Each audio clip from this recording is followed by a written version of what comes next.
విశాఖలో పల్ల శ్రీనివాస్ మాట్లాడుతున్నారు. ఇప్పుడు లైవ్ చూద్దాం. ఒకవైపు దానా రేటు పెరిగిపోయింది, పాల ధర చూస్తే తగ్గించారు. దీని మీద మాకు న్యాయం చేయండి అని పాడి రైతులు మాకు వచ్చి కంప్లైంట్ ఇచ్చారు. దాన్ని ఇక్కడ అడిగితే యాజమాన్యం వారు ఏమన్నారంటే మేము ఒక పైసా కూడా తగ్గించలేదు అని చెప్పి వారు చెప్తున్నారు. ఇది ఇంకా అనుమానాలకు దారితీసింది. అదే కాకుండా ఏదైతే కాంట్రాక్ట్ ఎంప్లాయీస్ ఉన్నారో ఈ కాంట్రాక్ట్ ఎంప్లాయీస్కి వారు ఏం చెప్తారంటే మధ్యలో దళారుని పెట్టి సుమారు 77 రూపాయలు తీసేసుకుంటున్నారు. మాకు చాలా కష్టంగా ఉంది. 20 సంవత్సరాల నుంచి కూడా పనిచేస్తున్నాం. ఇక్కడ చూస్తే మా శ్రమ దోపిడీ చేస్తున్నారు అని చెప్పి వారు కంప్లైంట్ ఇస్తే దాని మీద ఇక్కడ మాట్లాడితే మేము ఒక పైసా కూడా తీసుకోవట్లేదు, వాళ్ళకి ఏదైతే స్టాట్యూటరీ ప్రొవిజన్స్ ఉన్నాయో దాని మాత్రమే ఇస్తున్నామని చెప్పేసి పొంతన లేనటువంటి సమాధానాలు చెప్తున్నారు. ఇది ఇంకా అనుమానాలకు దారితీసింది. అలాగే పర్మనెంట్ ఎంప్లాయీస్కి వచ్చిన తర్వాత ఇక్కడ మీకు అనుమానులు ఎవరైతే వీళ్ళకి అనుకూలంగా ఉన్నటువంటి వారు ఉన్నారో వారికి క్వాలిఫికేషన్ లేకపోయినప్పటికీ కూడా సీనియర్ పొజిషన్ ఇచ్చారు. ఎప్పటి నుంచో కష్టపడుతున్నటువంటి వారికి అది వాళ్ళకి వెనకాల పెట్టారు అని అడిగితే అలాంటిది ఏం లేదని చెప్తున్నారు. ఇది కూడా ఇంకా అనుమానాలకు దారితీసింది. ఇలాగా అలాగే ఈ చుట్టుపక్కల ప్రాంతంలో పొల్యూషన్ వస్తుంది. అక్కడ నేరుగా ప్లాంట్లో వచ్చినటువంటి వాటర్ని వదిలివేస్తున్నారని చెప్పి చుట్టుపక్కల ఉన్నటువంటి గ్రామస్తులందరూ అడిగితే దాని సమాధానం అడిగితే వాళ్ళు అంటారు మేము ఇక్కడ పైప్ లైన్ వేసి వదులుతున్నామని చెప్తున్నారు. వాళ్ళు చూస్తే ఇంకో విధంగా ఉంది. కనుక ఇక్కడికి మాకు ఏవైతే సందేహాలు అనుమానాలతో వచ్చామో అవి నివృత్తి చేసుకోవడం కన్నా అది ఇంకా ఎక్కువైనట్టుగా సందేహాలు ఇంకా ఎక్కువైనట్టుగా జరిగింది. కనుక దీనికి ఖచ్చితంగా ఇంకొకసారి రావాల్సినటువంటి అవసరం ఉంది. దీని మీద పూర్తిగా పాడి రైతులను దృష్టిలో పెట్టుకొని అలాగే కాంట్రాక్ట్ ఎంప్లాయీని దృష్టిలో పెట్టుకొని దీనికి ఏ విధంగా ఇక్కడ ఉన్నటువంటి అవకతవకలు ముఖ్యంగా ట్రస్ట్కు సంబంధించి ఎక్కువ ఆరోపణలు ట్రస్ట్కు సంబంధించి వచ్చినాయి. ఎందుకంటే పాడి రైతుల దగ్గర నుంచి ఆ డబ్బులన్నీ కూడా ట్రస్ట్లోకి వెళ్తున్నాయి. అక్కడి నుంచి మరి వివిధ రూపంలో చేతులు మారుతున్నాయి.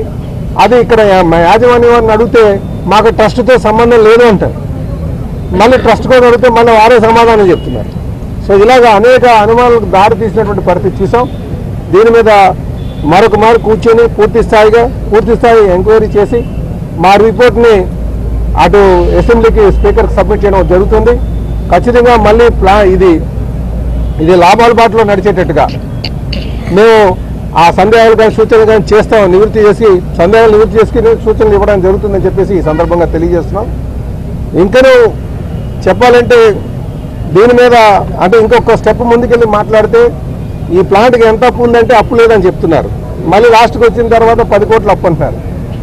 ఇలాగ పొంతం లేనటువంటి సమాధానాలు అయితే వచ్చిందండి. ఇప్పుడు అందుకే 3 గంటలకు మళ్ళీ కలెక్టర్ గారి దగ్గరికి వెళ్ళి వాళ్ళతో రివ్యూ చేసుకుని ముఖ్యంగా ఆడిటర్ని వేసి దీంతో ఇంకా అకౌంట్స్ పైన నిగ్గు తీర్చాల్సినటువంటి అవసరం ఉందని చెప్పి ఈ సందర్భంగా తెలియజేస్తారు. చైర్మన్ గారు, అంటే దీనికి సంబంధించి ముఖ్యంగా ఆల్రెడీ హౌస్ కమిటీ వచ్చింది. హౌస్ కమిటీ తర్వాత నిపుణుల కమిటీని కూడా ఇందులో తీసుకొచ్చి మొత్తం అంతా పరిశీలించే అవకాశం ఉందా, లేకపోతే మీరు మాత్రమే మాట్లాడతారా వాళ్ళతో? మేము మాట్లాడటమే కాదు, దీని మీద ఇప్పుడు శ్రీనివాస్ చెప్పాడు, నేను చెప్పాను. ఖచ్చితంగా ఆడిట్ అంటూ కూడా స్పెషల్ ఆడిట్ జరగడం జరుగుతుంది. గత విశాఖ డైరీ ఏర్పడ్డ దగ్గర నుంచి ఇవాళ వరకు కూడా 3 అంచెలుగా మార్పులు చెందింది. ఇవాళ ఒక రకంగా మనం నిక్కచ్చిగా మాట్లాడుకోవాలనుకుంటే ఇది ప్రైవేటు పరవై కాబట్టి దాని మీద పూర్తి స్థాయిలో ఆడిటింగ్ జరుగుతుంది. టెక్నికాలిటీస్ కూడా చూడడానికి కంపెనీ యాక్ట్ని ఇటు సొసైటీ యాక్ట్ని రెండింటినీ అనుభవం ఉన్నటువంటి వ్యక్తులను కూడా ఇందులో పెట్టడం జరుగుతుంది. వాళ్ళ స్పెషల్ కమిటీ ఉండదు, మాతో పాటే వాళ్ళు కూడా రావడం జరుగుతుంది. అంతే సార్. యాజమాన్యం అన్నారు కదా, యాజమాన్యం తరఫు నుంచి ఎవరు మాట్లాడారు మీ కమిటీతో? ఎండీ మాట్లాడాడు. చైర్మన్ అండి? చైర్మన్ లేరు, ఎక్కడికో దుబాయ్ వెళ్ళారు అన్నారు. ఎంప్లాయ్ ఎండీ అంటే ఎంప్లాయ్ కదా, ఎంప్లాయ్. యాజమాన్యం అంటే చైర్మన్, ఆయన లేకపోవడం. మేనేజ్మెంట్ ఎవరో రిప్రజెంటేషన్ వస్తారు, వచ్చిన వాళ్ళు ఎండీ కంట మేనేజ్మెంట్కి తెలియదు కదా. మేనేజ్మెంట్ కూడా వాళ్ళు ఎక్కడికో దుబాయ్ వెళ్ళాడని అంటున్నారు. దాన్ని బట్టి మీరు అర్థం చేసుకోండి. కలిసి మీకు ఏమైనా వినిపించే అవకాశం కల్పిస్తారా? చాలా మంది రైతులు ఉన్నారు. డెఫినెట్ గా మళ్ళీ కూడా ఇది 4 జిల్లాలకు సంబంధించినటువంటి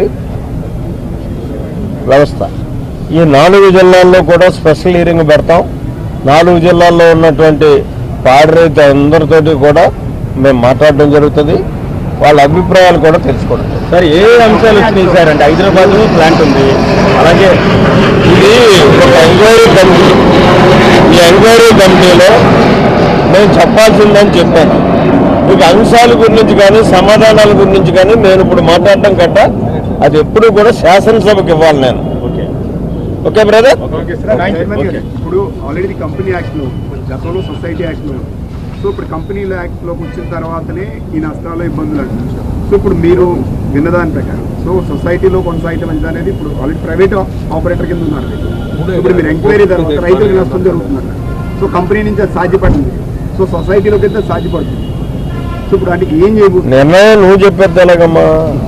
ఆ నిర్ణయాన్ని శాసనసభ తీసుకుంటుంది. ఒక వేరే ఏ నిర్ణయం అయినా సరే తిరిగి మేము ఇచ్చినటువంటి రిపోర్ట్ ఆధారంగా తీసుకుని ఆ నిర్ణయాన్ని శాసనసభ తీసుకుంటుంది. ఆ శాసనసభ నిర్ణయం రైతులకు అనుకూలంగాను లాభసాటిగానే ఉంటుంది. ఈ వ్యవస్థను 10 రెట్లు పెంచే విధంగా ఉంటుంది. ఓకే.